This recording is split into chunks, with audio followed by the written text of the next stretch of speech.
ফালে ভোগালীৰ আনন্দ উল্লাস আনফালে ব্যস্ত মহানগৰবাসী কিন্তু ব্যস্ত মহানগৰবাসীও সাজু হৈছে ভোগালীক আনন্দ উল্লাসৰ মাজেৰে উদযাপনৰ বাবে ব্যস্ত মহানগৰবাসীৰ বাবে মহানগৰীৰ ৰাজপথত উভয় নদী হৈ পৰিছে এতিয়া ৰেডিমেড মেজি আমি দৃশ্য দেখুৱাম ৰেডিমেড মেজি ইতিমধ্যে পদপথত উভয় নদী হৈ পৰিছে মহানগৰীৰ ৰাজপথত উভয় নদী হৈ পৰিছে কিন্তু তাৰ পূৰ্বে আপোনালোকক এই মেজিৰ অন্তৰালত থকা এটা বিশেষ দৃশ্য আৰু এটা বিশেষ কাহিনী শুনাব বিচাৰিম সেই কাহিনী শুনিবলৈ বা আপোনালোকে সেই কাহিনী জানিবলৈ ঘূৰি যাব লাগিব 1988 চনলৈ 1988 চনৰ এগৰাকী মিষ্টাৰ অসম তেওঁ হৈছে বাবুল চেতিয়া আৰু সেই গৰাকী মিষ্টাৰ অসম এতিয়া এয়া ব্যস্ত মহানগৰবাসীৰ বাবে ৰাজপথত ৰেডিমেড মেজি বিক্ৰী কৰোঁতা ৰেডিমেড মেজি বিক্ৰী কৰিছে 1988 চনৰ মিষ্টাৰ অসম বাবুল চেতিয়াই এই মুহূৰ্তত মই দৃশ্যটো দেখাই ল'ব বিচাৰিছোঁ এইসমূহ হৈছে ৰেডিমেড মেজি ইতিমধ্যে মই কৈছোঁ যে ব্যস্ত মহানগৰবাসীয়েও এতিয়া ভোগালীক আনন্দ উল্লাসৰ মাজেৰে উদযাপন কৰিবলৈ ইতিমধ্যে সাজু হৈছে উৰুকা উদযাপন কৰিবলৈ সাজু হৈছে আৰু এনেদৰেই গুৱাহাটী মহানগৰীৰ ৰাজপথত এইসমূহ ৰেডিমেড মেজি অতি ধুনীয়াকৈ বিক্ৰীৰ বাবে সজাই পৰাই তোলা হৈছে ইতিমধ্যে গ্ৰাহক আহিছে মই কৈছোঁ যে বাবুল চেতিয়াৰ কথা বাবুল চেতিয়া আছিল 1988 চনত মিষ্টাৰ অসম আৰু সেইগৰাকী বাবুল চেতিয়াই এতিয়া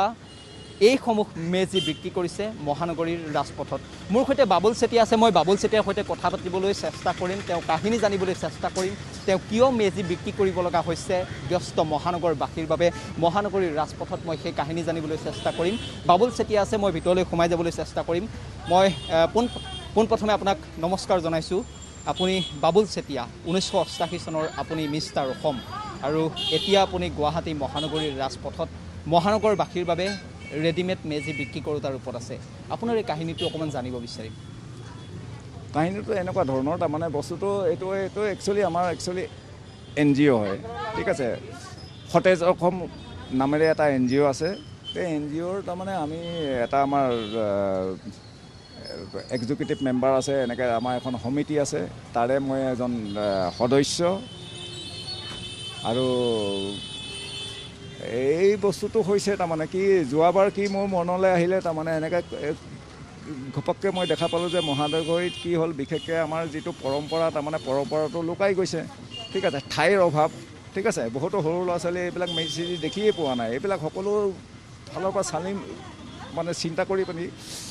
যোৱাবাৰ মোৰ প্ৰথম প্ৰচেষ্টা আছিলে এইবাৰ ছেকেণ্ড প্ৰচেষ্টা ঠিক আছে তো যোৱাবাৰ কি হ'ল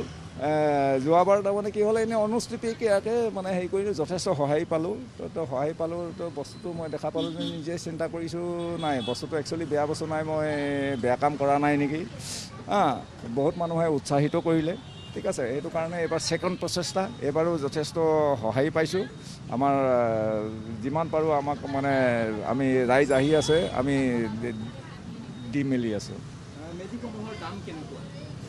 আমি মেজিসমূহ তাৰমানে এনেইতো প্ৰকৃততে ইয়াতনো আছেনো কিনো আপোনাৰ বাঁহ খেৰ আৰু আমাৰ মানে কিছুমান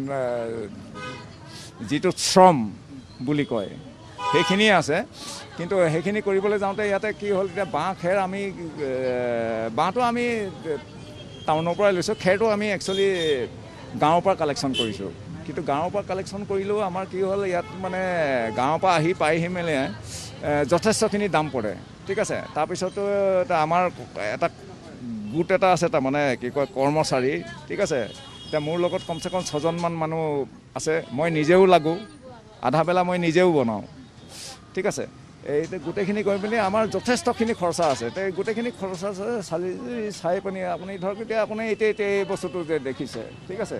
এইটো আমাৰ মিনিমাম এইটো 1000 ধৰিছোঁ কিন্তু এইটো 1000 ক'বলৈ যাওঁতে কি হ'ল যিমান যি নহ'লেও এটা বাৰ্গেনিং বুলি এটা বস্তু এটা আছে মই এতিয়া 1000 ক'লেই যে 1000 দিব সেইটো কথা নহয় 200-100 টকা আমি লেছ কৰিবলগীয়া হয় তেনেকৈ গৈ মেলি এইটো হয়তো 700-800 টকাটো কেতিয়াবা দিব লগা হয় বিশেষকৈ তাৰমানে মানুহজন চাই লওঁ কিমান হেৰি সৰু ল'ৰা ছোৱালী আছে ঘৰৰ আছে অকণমান আহিছে তাৰমানে সৰু ল'ৰা ছোৱালী কিছুমানে মেজি দেখিয়ে পোৱা নাই তেহেঁতক আমাৰ বেয়া লাগে তাৰমানে আমি তেতিয়া কি কৰোঁ আমি ইমান হেৰি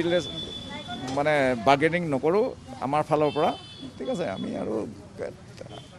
মিনিমাম কিবা এটা আমাৰ অফিচিয়েলি NGOলৈ যদি আহি যায় আমি সেইখিনি আকৌ আমি ৰাইজকে সহায় কৰোঁ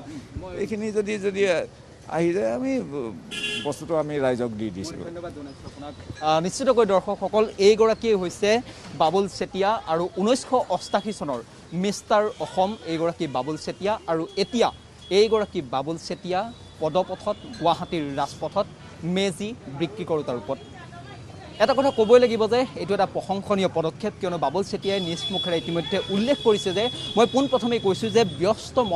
মহানগৰবাসী ব্যস্ত প্ৰতিটো সময়ত তেওঁলোক ব্যস্ত হৈ থাকে তেওঁলোকো কিন্তু ভোগালীৰ আনন্দ উল্লাস উপভোগ কৰিবলৈ ইতিমধ্যে সাজু হৈছে তেওঁ কৈছে যে বহু মহানগৰবাসীয়ে মেজি দেখিয়েই পোৱা নাই কণ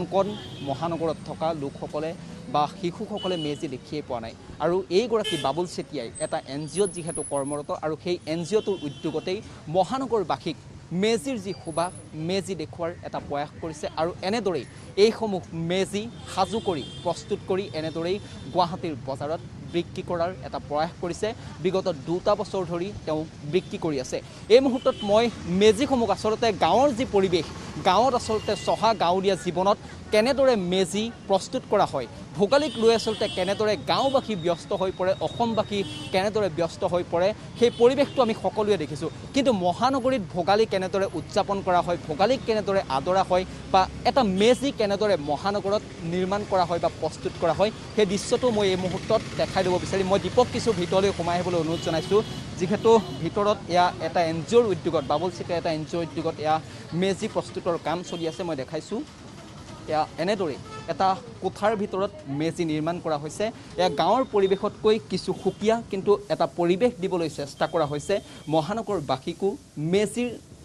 যি সুবাস সেই সুবাস দিবলৈ চেষ্টা কৰা হৈছে আৰু এনেদৰে এটা কোঠাৰ ভিতৰত এইসমূহ মেজি নিৰ্মাণ কৰা হৈছে ব্যস্ত মহানগৰবাসীৰ বাবে মই পূৰ্বতে কৈছোঁ যে গাঁৱৰ যি পৰিৱেশ মেজি নিৰ্মাণ কৰাৰ বা ভোগালীৰ আনন্দ উল্লাসৰ ভোগালীক উদযাপন কৰাৰ গাঁৱৰ যি পৰিৱেশ সেই পৰিৱেশ মহানগৰত নিশ্চিতকৈ পোৱা নাযায় কিন্তু তাৰ মাজতো কিছু লোকৰ প্ৰচেষ্টাত এইজন বাবুল চেতিয়াৰ দৰে লোকৰ প্ৰচেষ্টাত এনেদৰে কিন্তু মহানগৰীতো ভোগালীৰ আনন্দ উল্লাস দিবলৈ মহানগৰবাসীক চেষ্টা কৰা হৈছে আমিও তেওঁলৈ শুভকামনা জনাইছোঁ আৰু এনেদৰেই এতিয়া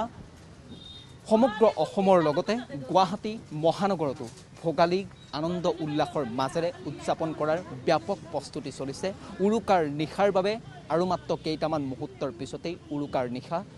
অসমবাসীয়ে উৰুকা উদযাপন কৰিব ভোজ ভাত খাব আৰু এনেদৰেই এতিয়া গুৱাহাটী মহানগৰীতো ব্যস্ত হৈ পৰা দেখিবলৈ পোৱা গৈছে গুৱাহাটী ব্যস্ত মহানগৰবাসীয়েও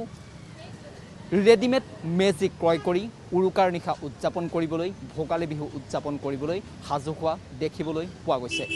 কেমেৰাত দীপজ্যোতিৰ সহযোগত বিক্ৰম বৰাৰ প্ৰতিবেদন টাইম 8